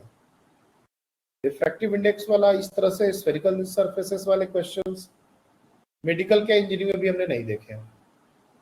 लेंसेस में कैरी फॉरवर्ड किया जा सकता है, लेकिन मैं फिर से कह रहा हूँ कि ये जो वेलोसिटी वगैरह के क्वेश्चंस है ये रिफ्लेक्शन में ही बहुत ज्यादा पूछा जाता है। अब इसमें भी तुम बोल सकते हो कि सर मैग्निफिकेशन अगर along the principal axis object हुआ तो क्या करेंगे, तो जैसे हमने वहां किया था डिफरेंशिएशन, ये जो हमारा फॉर्मूला है इसको डिफरेंशिएट कर देंगे, ये जो हमारे पास जो स्टैंडर्ड फॉर्मूला है इसको डिफरेंशिएट कर देंगे, तो लगभग चीजें पैरेलली कैरी फॉरवर्ड होंगी।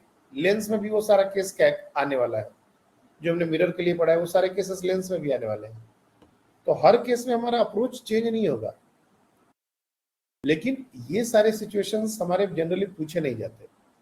पूछा जाएगा तो ऐसा कर देंगे, लेकिन जनरल केस के लिए उसको बना के याद करेंगे तो वो और बड़ा बड़ा होता चला जाएगा। हमको मैग्निफिकेशन का फॉर्मूला बहुत इंपॉर्टेंट है, ये आपका something that you should remember. नहीं तो ये डायग्राम के साथ डेराइव करने में बहुत ज्यादा टाइम नहीं लगेगा तुमको। और याद रखना कि v बाई यू ड्यू यहाँ पर माइनस साइन नहीं होता है। तो ये चीज हमारे काम का है। और इसी स्फेरिकल सरफेसेस को अगर हम दो सरफेस बना देते हैं तो वही हमारा हो जाता है लेंस। ये जो स्फेरिकल सरफेसेस है इसी को बाउंड कर देंगे तो लेंस बेसिकली क्या है? लेंस इज द कॉम्बिनेशन और basically a medium bounded by at least one curve surfaces, उसको हम लोग लेंस बोलते हैं।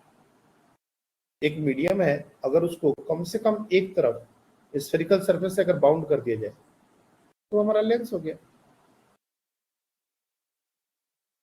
तो थिक लेंस भी होते हैं, थिन लेंस भी होते हैं। जैसे जनरल केसेस की बात की जाए तो एक ऐसा सोचो,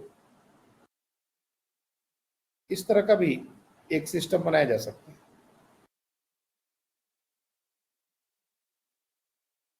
मान लो ऐसा एक सिस्टम है, ध्यान से समझो। ये एक ऑब्जेक्ट, ये हमारा R1 है, ये हमारा R2 है, दोनों के वैल्यूज दिए गए हैं। ये मीडियम है, 3/2 दिया गया है और इनके बीच का सेपरेशन भी दिया गया है, लेट्स से 10 सेंटीमीटर। इनके बीच का सेपरेशन दिया हुआ है लेट्स से 20 सेंटीमीटर। मैं रैंडम डेटा ले रहा हूं। अब तुमसे पूछा जाएगा कि इसका फाइनल इमेज कहाँ बनेगा, तो तरीका क्या है इस क्वेश्चन को करने का? या ये इस तरह से ना देखे कि स्फीयर दिया रहता तो भी है। तरीका ये है कि हमको दो रिफ्रैक्शन काउंट करने पड़ेंगे। पहला यहाँ पर, जैसे मान लो यहाँ से एक लाइट गई और ये इस तरह से यहाँ पर इमेज बनाती, लेकिन ये तब बनाती जब ये पूरा मीडियम 3/2 होता है। लेकिन जब ये यहाँ पर आएगी तो फिर से एक रिफ्रैक्शन होगा। और अगर तुम देखो यहाँ पर एक नॉर्मल ड्रॉ करो तो ये फिर से away from the normal bend होगी, कुछ फाइनली लाइट रे यहाँ पर जाके गिर। ये final position of the image है, ये इंटरमीडिएट पोजीशन ऑफ इमेज है। तो फर्स्ट रिफ्रैक्शन करूंगा, उसके लिए एक बार हमने फॉर्मूला लगा दिया, वैल्यू निकाल दिया कुछ।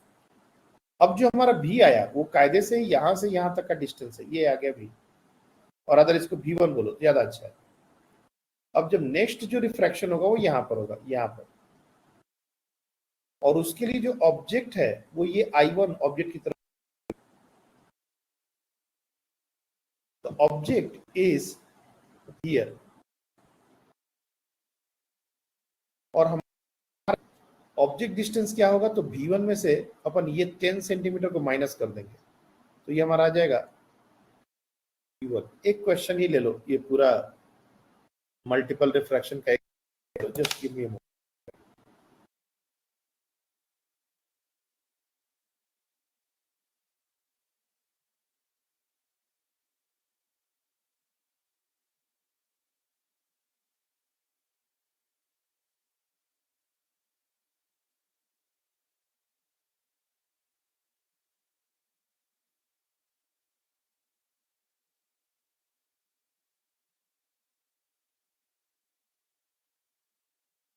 तो ये वाला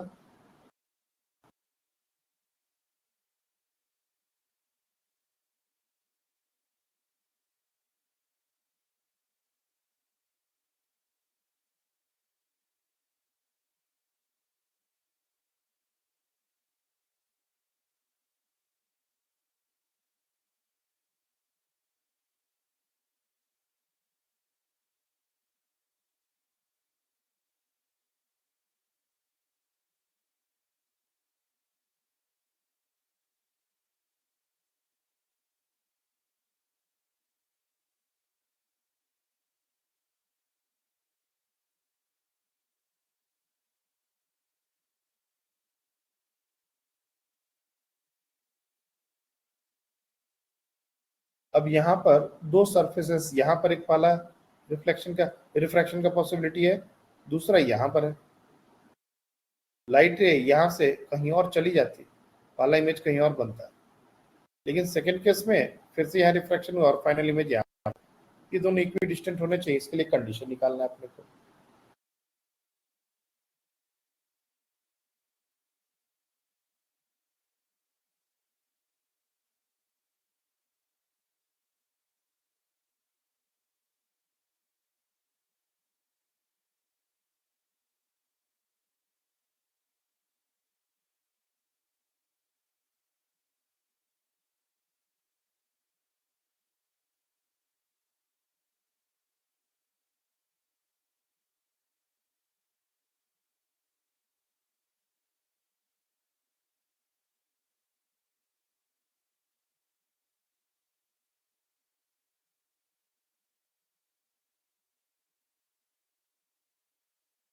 Answer will be in terms of mu1, mu2 and R.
चलिए, पहला जो सरफेस है, पहले रिफ्रैक्शन के लिए ध्यान से देखना, यहाँ पर वैल्यूज पुट नहीं करना, मतलब ऑलरेडी बहुत सारी चीजें हैं। mu2 by V minus mu1 by minus X, mu2 minus mu1 1 upon minus R, wait plus R होगा,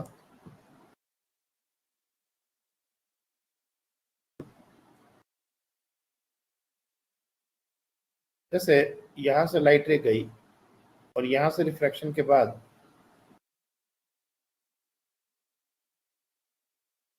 थोड़ा सा हम इसको ऐसे ड्रॉ कर रहे हैं, ये बिल्कुल ऐसे पैरेलल पैरेलल ड्रॉ कर दिया है। पैरेलल मत ड्रॉ करो, खुद से पैरेलल ड्रॉ करने की जरूरत नहीं है। लमसम डायग्राम देखो, तो ये ऐसे जाना था, ये ऐसे बेंड हो रही है, कहीं पर जाके मीट करनी थी, अब मीट नहीं करेगा, यहाँ पर फिर से रिफ्रैक्शन होगा। बी है वो यहाँ से और अदर इस पॉइंट से, ये जो पोल है यहाँ से पॉइंट का डिस्टेंस है, ये भी है। नाउ सेकंड रिफ्रैक्शन, थोड़ा आप ध्यान से देखना, सेकंड रिफ्रैक्शन जो यहाँ से होगा उसके लिए mu2 क्या mu1 हो जाएगा,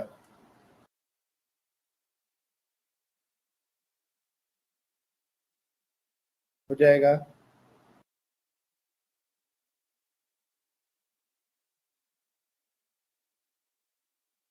हो जाएगा।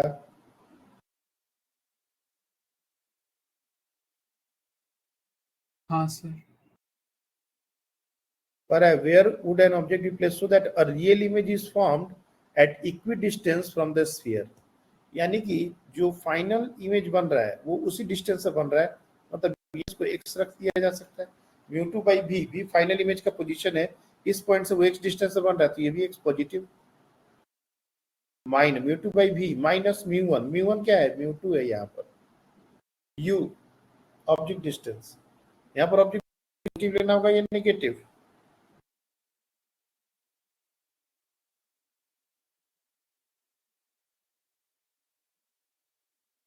पॉजिटिव। पॉजिटिव लेना पड़ेगा, वर्चुअल इमेज बनने की बात है। और ऑब्जेक्ट डिस्टेंस होगा कितना, तो v minus two R, v minus two R, and that is equal to mu1 minus mu2 1 by में r, r यहाँ पर डायरेक्शन ऑफ इंसिडेंट रे का पॉजिटिव माइनस लेना,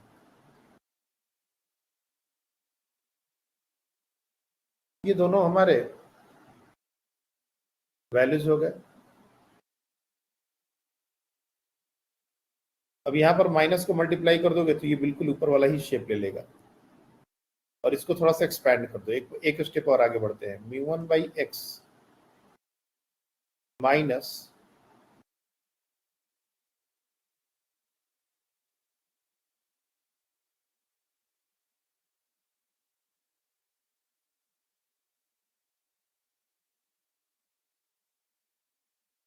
मेरे को x के लिए सॉल्व करना है ना,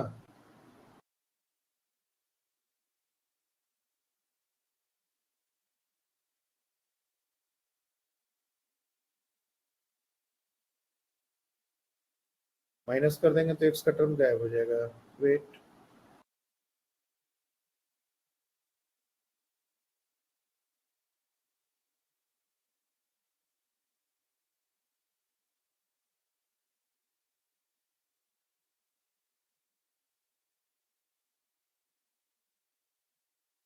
सिंपली ऐड कर दो तो इसको,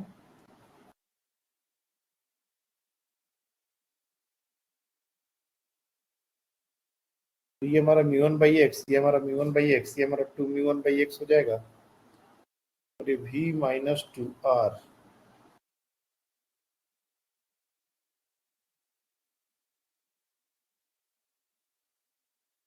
एक मिनट, ऐसा नहीं, ऐसा नहीं, राइट हैंड साइड सेम हो रहा है, ध्यान से देखो। Mu one by X minus mu two upon v minus two R is equal to mu two minus mu one by are. Mu two minus mu one by R यहाँ भी है, mu two minus mu one by R यहाँ भी है, यहाँ पर mu one by x, यहाँ भी म्यू वन बाई एक्स। इसको पहले वाले एक्सप्रेशन को अगर हम ध्यान से देखें तो mu two upon V plus mu one upon x is equal to this mu two minus mu one upon R, यही आएगा ना। तो राइट हैंड साइड में ये टर्म बराबर है, मतलब ये वाला टर्म और ये वाला टर्म आपस में बराबर होने पड़ेंगे।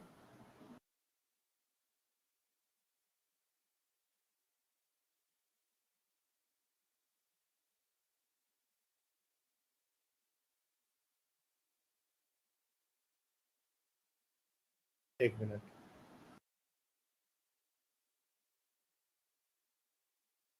क्या हुआ?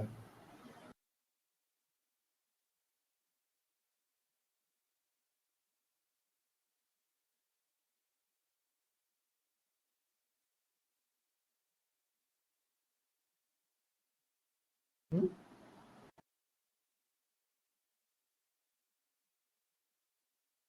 हाँ। देखो मैं क्या बोल रहा हूँ, जो फर्स्ट इक्वेशन था मैं उसको सिंप्लीफाई करके यहाँ लिख रहा हूँ।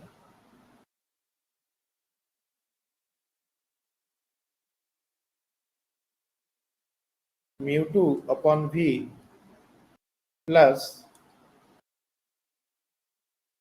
Mu one upon x is equal to mu two minus mu one by R. और सेकेंड वाला इक्वेशन जो यहाँ पर हमने लिखा है उसको भी एक बार दिखा जाए वापस।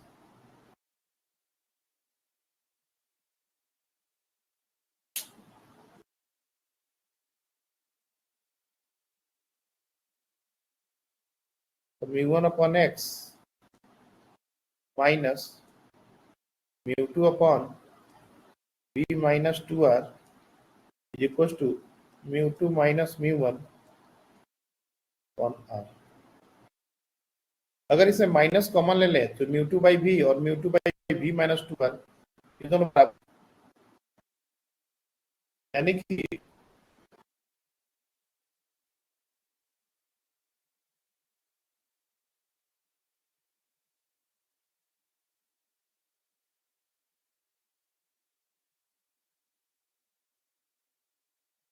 Mu two upon V should be equals to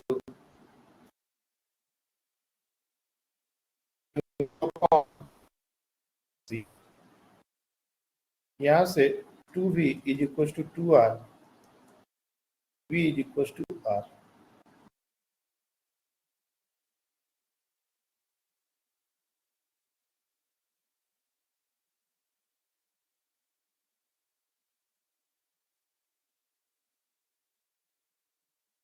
अगर v हमारा r के बराबर है, हम किसी भी एक इक्वेशन में वैल्यूज पुट करें तो वो पहले ही आ रहा है, mu two upon r plus mu one upon x is equal to mu two minus mu one, 1 by are. Mu two by r cancel out हो जाएगा, और ये μ1 upon x is equal to minus में r, x हमारा r आ जाएगा minus are के बराबर।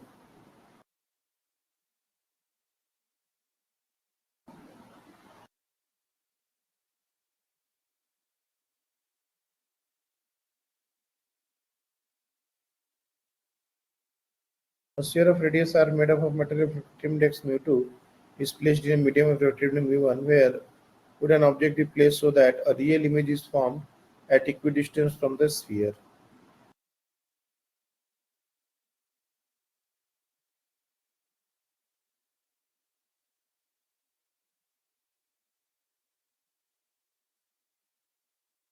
mu2 upon v minus mu1 upon u, u2 minus mu1 1 by r, ये बिल्कुल सही एक्सप्रेशन है। हाँ बोलो। तो जो फर्स्ट इक्वेशन लिखी उसमें कैसे बोल सकते हैं कि जो फर्स्ट इमेज है वो μ2 में बनेगी, वो दूसरे वो साइड μ1 में मतलब बन एक मिनट, फर्स्ट केस में क्या बोल रहे हो? फर्स्ट रिफ्रैक्शन के बाद जो इमेज बनेगी जिससे फर्स्ट हाँ, इक्वेशन लिखी वो μ2 में ही बनेगी, ये कैसे बोल सकते हैं वो दूसरे साइड ओके μ1 में बनेगी? देखो, एक चीज जो हमेशा, मान लो ये स्फीयर है और तुमने इस सरफेस पर वो फॉर्मूला लगाया, इसका मतलब पता है क्या है? इसका मतलब ये है कि इसके पीछे ये पूरा मीडियम वही है, लाइट रे अब यहीं पर जाके कन्वर्ज होगी, ये हमारा वी है। इसके बाद अगर यहाँ से दूसरा रिफ्रैक्शन हो रहा है तो उसके लिए दूसरा बार फॉर्मूला तो हम लोग लगा ही रहे हैं। वो जो इमेज कहाँ बनेगा वो μ2 में ही बनेगा, कहीं भी बनेगा वो μ2 में ही बनेगा। अब कह रहे हो कि नहीं सर वो सेकंड रिफ्रैक्शन हो जाएगा, तो उसके लिए तो सेकंड कंडीशन लगा रहे हैं ना।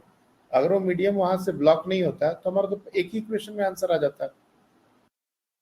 दूसरा रिफ्रैक्शन हो रहा है तो उस इमेज के लिए हम, मतलब उस इमेज को हम एक ऑब्जेक्ट की तरह ट्रीट तो कर ही रहे हैं। सेकेंड वाला जो फॉर्मूला लगाया है μ1 बाई एक्स, ये फाइनल इमेज यहाँ से एक्स डिस्टेंस पर बन रहा है, ये एक्स हम लोग को दिया हुआ है। तो μ2 बाई भी, μ2 यहाँ पर सेकंड मीडियम का रिफ्रैक्टिव इंडेक्स क्या है 1, तो इसलिए μ2 की जगह μ1 डाला है। इमेज डिस्टेंस x है माइनस जिसमें इंसिडेंट रे लाई कर रही है वो μ2 है, तो μ2 डिवाइड बाई ऑब्जेक्ट डिस्टेंस कहाँ होगा, तो ऑब्जेक्ट डिस्टेंस यहाँ पर, यहाँ से ये डिस्टेंस v है तो 2r माइनस किया तो v माइनस 2r ये ऑब्जेक्ट डिस्टेंस और पॉजिटिव होना चाहिए तो पॉजिटिव डाला, और μ1 माइनस μ2 1 बाई r, r यहाँ पर नेगेटिव होगा। ये पूरा इक्वेशन सही बनाया है, और इक्वेशन सही बनाया, सेल्फ आंसर भी सही है। x का वैल्यू हमारा माइनस आर के बराबर आ रहा है क्या, एक बार हमको चेक करना पड़ेगा। x हमारा माइनस आर मतलब साइन के साथ आ रहा है, माइनस आर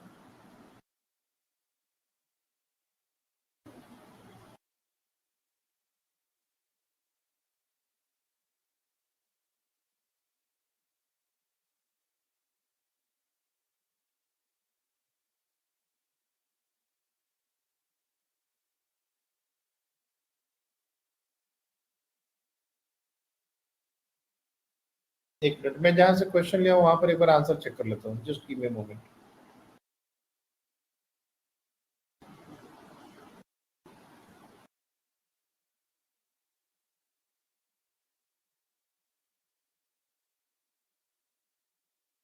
इसका आंसर कुछ और हमने लिखा हुआ है एक जगह पे, जबकि आंसर आर आ रहा है, तो एक बार देखना पड़ेगा।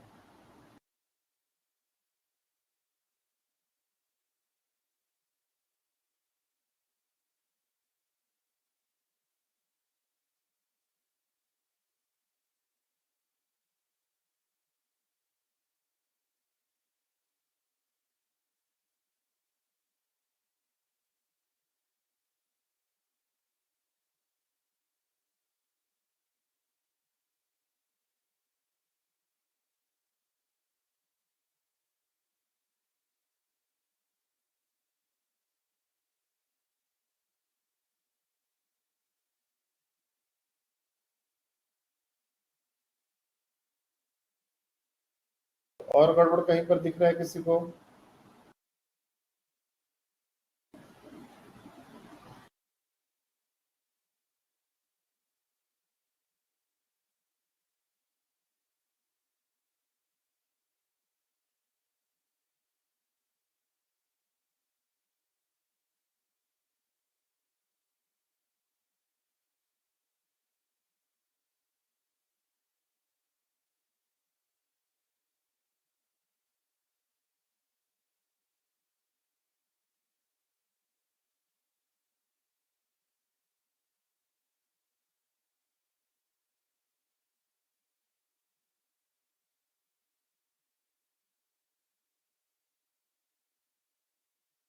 मैं इसको बताता हूँ बच्चे कल। ये आंसर अभी दिख नहीं रहा है उसका।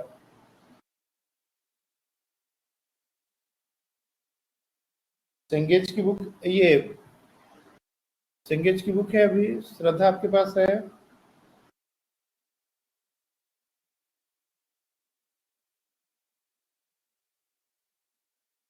मैं आपको आंसर देके बताऊंगा कल। अभी तो ये answer x equal to minus आ रही है, देखते हैं, हो सकता है ये सही भी हो, कि इक्वेशन कहीं गलत नहीं लग रहा है, बट जहां से हमने कराया है वहां पर इसका कुछ अलग आंसर दिख रहा है।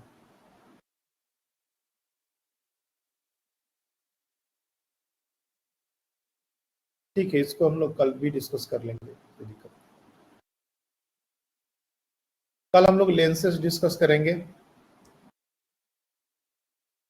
Thin lenses and it's combination.